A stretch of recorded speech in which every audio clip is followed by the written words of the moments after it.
الحمد لله نحمده ونستعينه ونستغفره ونؤمن به ونتوكل عليه ونعوذ بالله من شرور أنفسنا ومن سيئات أعمالنا من يهدي الله فلا مضل له ومن يضلله فلا هادي له সকলে জবান খুলে বলেন আশহাদু আল্লা ইলাহা ইল্লাল্লাহু وحده لا شريك له وأشهد أن محمدا عبده ورسوله الذي أرسل رسوله بالحق بشيرا ونذيرا وداعيا إلى الله بإذنه وسراجا منيرا فقد قال الله تعالى في كلامه المجيد والفرقان الحميد জবান খুলে সকলে পড়েন আউযু বিল্লাহি মিনাশ শাইতানির রাজীম বিসমিল্লাহির রহমানির রহিম ইযা أصابتهم مصيبة قالوا إنا لله وإنا إليه راجعون إن الله وملائكته يصلون على النبي يا أيها الذين آمنوا صلوا عليه وسلموا تسليما اللهم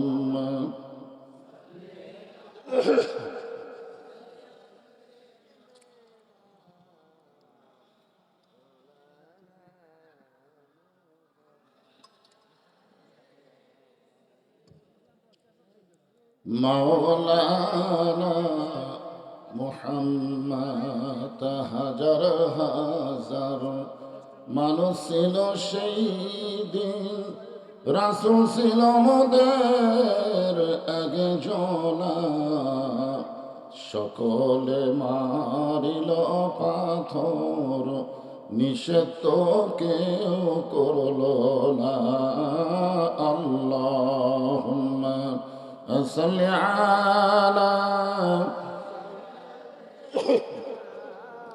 مولانا محمد وعلى علي سيدنا شفيعنا مشرق حب محمد সকলে বলি সাল্লাল্লাহু मतलाए दीवानी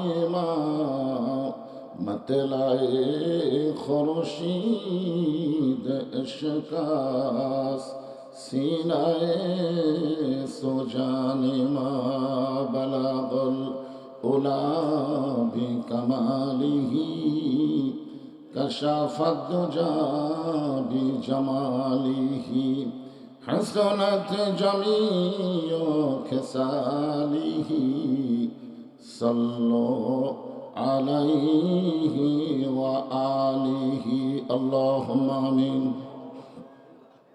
জান্নাতের বাগান থেকে জান্নাতি মানুষদেরকে নিয়ে আমি গুনাহগার তোমার রহমতের দরজায় দুখানা হাত তুলেছি আল্লাহ।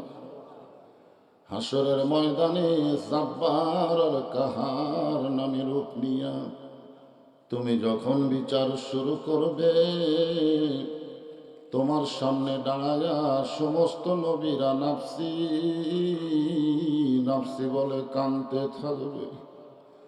এমন কঠিন অবস্থা হাসরে হবে, সেদিন সমস্ত নবী তার উম্মতকে ভুলে যাবে, শুধু বলবে আল্লাহ আমার কি হবে, আমার কি হবে।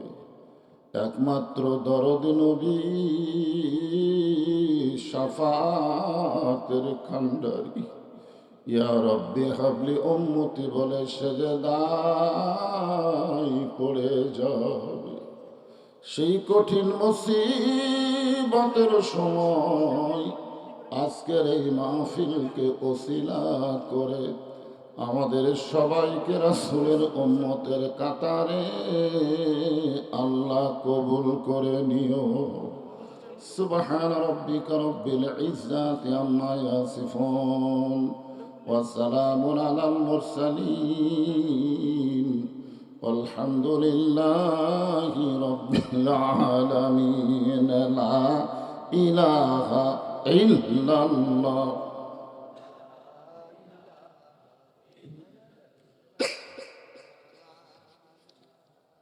আল্লাহ রাসূল বলেছেন, কোন ব্যক্তি যদি সারা জীবন পাপ করে আর মৃত্যুর সময়ে কলেমার জিকির যদি তার জবানে জারি থাকে, শুধুমাত্র জবানে জিকির জারি থাকার কারণে আল্লাহ তার জীবনের সমস্ত গুনাহ মাফ করে দেন।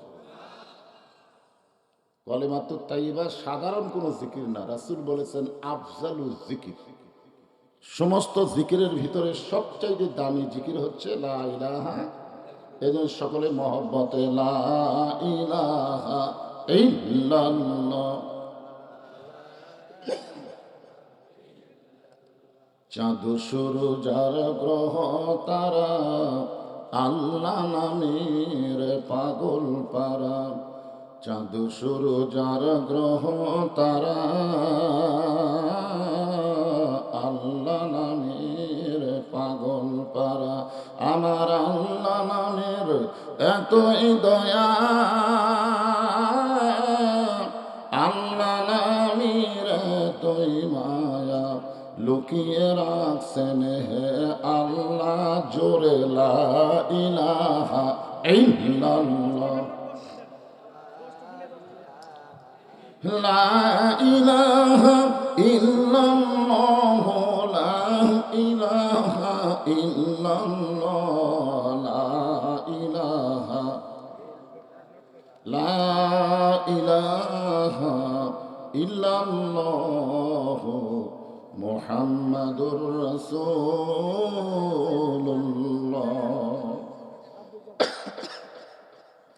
রাসূলের মহব্বতে সকলে বলি সাল্লাল্লাহু আলাইহি ওয়াসাল্লাম। দবিরগঞ্জ কেন্দ্রীয় কবরস্থানের উন্নতি কল্পে যুব সমাজ কর্তৃক আয়োজিত আজকের এই দ্বিতীয় বার্ষিকী তাফসীরুল কোরআন মাহফিল। আজকের এই মাহফিল আল্লাহ তাআলা যিনাকে সম্মানিত সভাপতির আসনে কবুল করেছেন, জনাব খন্দকার মোহাম্মদ আবুল হোসেন। এই নামটা পড়তে গেলে আমার শরীরের কম্পন হয়, কারণ আমার বাবার নাম হচ্ছে আবুল হোসেন। 2018 সালে দুনিয়া থেকে চিরবিদায় নিয়ে চলে গেছে। আজকের এই মাহফিলের সভাপতি, তিনি শুধু মাহফিলের না, কবরস্থান কমিটিরও সম্মানিত সভাপতি। আমি আমার অন্তরের অন্তঃস্থল থেকে সম্মানিত সভাপতিকে শুভেচ্ছা জ্ঞাপন করছি এবং দোয়া করছি আল্লাহ পাক তাকে হায়াতে তাইয়্যিবা শাফায়ে কুল্লিয়া দান করুক। সকলে বলে আমিন। আজকের এই মাহফিলে সম্মানিত ওলামায়ে কেরাম, আপনাদের মাঝে মাঝে যে সমস্ত আলেম ওলামা বসে আছেন, মঞ্চে আছেন, মাগরিবের নামাজের পর থেকে এত রাত পর্যন্ত কোরআন হাদিসের আলোকে অত্যন্ত গুরুত্বপূর্ণ আলোচনা করে আপনাদেরকে শোনাইছেন এবং গোরস্থানের উন্নয়ন কল্পে আদায় করেছেন। আলেম ওলামা সহ আজকের মাহফিলের বক্তাগণকে অন্তরের অন্তঃস্থল থেকে আমি শুভেচ্ছা জ্ঞাপন করছি। এই মুহূর্তে আমার সামনে যারা বসে আছেন, জায়গা না পাওয়ার কারণে অনেক আল্লাহর বান্দারা দাঁড়িয়ে আছেন। ওনারা ইচ্ছা করলে বসতে চাইলেও পারতেছেন না, কারণ আপাতত জায়গা তো দেখা যাচ্ছে না। আর আপনারা যেভাবে বসেছেন চাপানোরও কোনো সুযোগ নেই, মানে নিজের থেকে আপনারা চেপে চেপে বসে গেছেন। যেনারা বসে আছেন এবং যেনারা দাঁড়িয়ে আছেন, আমি সকলকেই অন্তরের অন্তঃস্থল থেকে শুভেচ্ছা জ্ঞাপন করছি। সম্মানিত মা বোনেরা, পর্দার অন্তরালে বসে বসে যারা আলোচনা শুনতেছেন, মায়েদেরও জায়গা হচ্ছে না, অনেক মা বোনেরা এসেছেন। আমি আমার অন্তরের অন্তঃস্থল থেকে সম্মানিত মা বোনদেরকেও শুভেচ্ছা জ্ঞাপন করি। অনেক বছর পরে দবিরগঞ্জ এলাকায় এসে আপনাদের কাছে জানতে চাচ্ছি আপনারা সকলে কেমন আছেন। আলহামদুলিল্লাহ রব্বিল আলামিন। যে আল্লাহ শারীরিক সুস্থতা, মানসিক প্রশান্তি দান করে আজকের এই জান্নাতের বাগানে কবুল করলেন, আমরা সে আল্লাহর উপরে খুশি না বেজার? তাহলে জবান খুলে সমস্বরে সকলে বলবো, রব্বানা লাকাল হামদ হামদান কাসীরান তাইয়িবান মুবারাকান ফীহি। একজন আমাকে বললেন, হুজুর আপনি কেমন আছেন? কিছুদিন হলে সুস্থই আছি, কিন্তু ওয়াজ শুরুর প্রথম 10 মিনিট একটু কাশি হয়, এটা একটা অসুস্থ, ঠিক না? তারপরে ইনশাল্লাহ ঠিক হয়ে যাবে। তো আলহামদুলিল্লাহ, আল্লাহ যদি সুস্থ না রাখতো আপনাদের এখানে আসতে পারতাম না। আমরা আল্লাহর দরবারে শুকর গুজার করছি এই কারণেই, আমরা ভাগ্যগুণে একজন আল্লাহ পেয়েছি। বলেন সুবহানাল্লাহ। এই দুনিয়াতে অনেক মানুষ আছে তারা আল্লাহ পায়নি, কেউ ভগবান পাইছে, কেউ ঈশ্বর পাইছে, কেউ গড পাইছে, কিন্তু আমরা পাইছি কি? আল্লাহু লা ইলাহা ইল্লা হুয়াল হাইয়ুল কাইয়্যুম।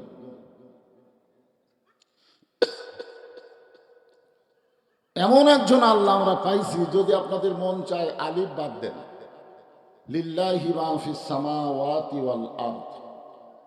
আবার যদি মন চায় আর একটা লাম বাদ দিয়ে দেখেন, লাহুল মুলকু ওয়া লাহুল হামদ। আবার যদি মন চায় লাম বাদ দিয়ে দেখেন, হুয়াল্লাহুল্লাযী লা ইলাহা ইল্লাহু। আমাদের ভাগ্য এত ভালো, আমরা যে আল্লাহ পাইছি সে আল্লাহর সব কিছু বাদ দিলেও আল্লাহ বাদ পড়ে না। আমাদের আল্লাহ হলেন সদা বিরাজমান। জোরে কোন কথা, ঠিক কিনা? এমন একজন আল্লাহ পাওয়া হলো ভাগ্যের ব্যাপার। জোরে বলেন, কি ব্যাপার? এখন আপনারা বলেন আমাদের ভাগ্য ভালো না খারাপ?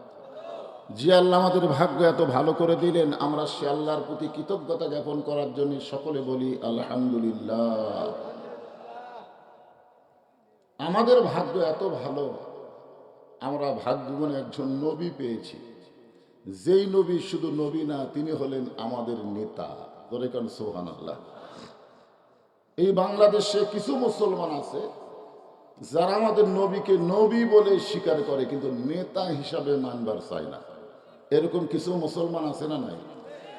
নবীর প্রতি দরুদ পড়ে, নবীরে সালাম করে মিলাদের ভিতরে, কিন্তু নবীর সমাজ গড়ার কাজে অনেকের দ্বন্দ্ব মনে বাজে।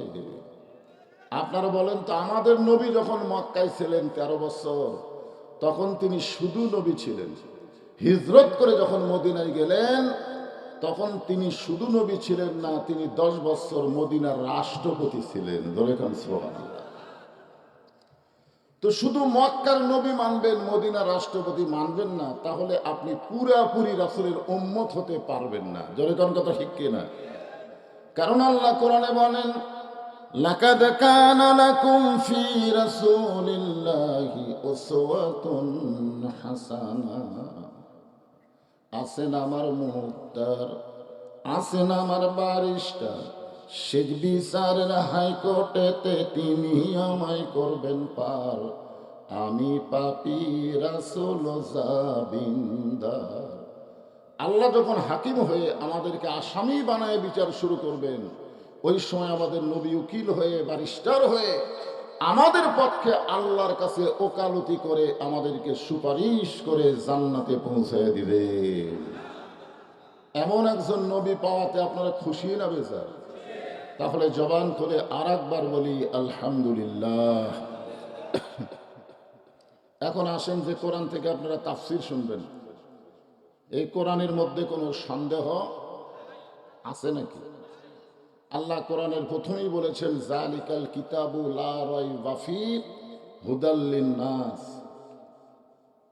কি হুদাল লিন-নাস কইছে না কি কইছে? তো মুত্তাকিন আপনার কম লাগে। বক্তা যা বলবে তাই মানা নিলে তো হবে না, বক্তা কোরআনের মধ্যে আছে কিনা এইটাকে খোঁজ করে দেখা লাগবে। ধরে কোন ঠিক কিনা? এখন আপনারা বলেন, এখানে আল্লাহ ইচ্ছা করলে হুদাল্লিন নাস দিতে পারতেন, কিন্তু হুদাল্লিন নাস না দিয়ে হুদাল্লিল মুত্তাকিন দেওয়ার কারণ কি? কারণ হলো এই কোরআন থেকে পাইকারি হারে সবাই হেদায়েত পাবে না, কেবলমাত্র মুত্তাকি বান্দা বান্দি যারা আল্লাহর কোরআন থেকে হেদায়েত পাবে তারা। ধরে কোন ঠিক কিনা? কারণ আপনারা যে কোরআন শরীফ শুনতেছেন, আবু জেহেল তো শ্রোতা হিসাবে আর চাইতে খারাপ ছিল না।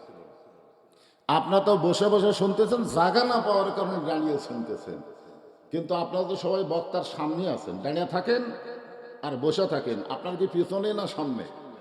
কিন্তু আবু জেহেল যে কোরআন তেলাওয়াত শুনেছে, এটা সামনে থেকে না পিছন থেকে?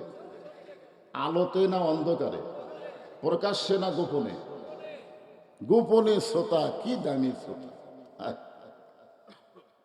সারা রাত নবী কোরআন তেলাওয়াত করেছেন, দাঁড়িয়ে দাঁড়িয়ে নবীর কোরআন তেলাওয়াত শুনেছেন।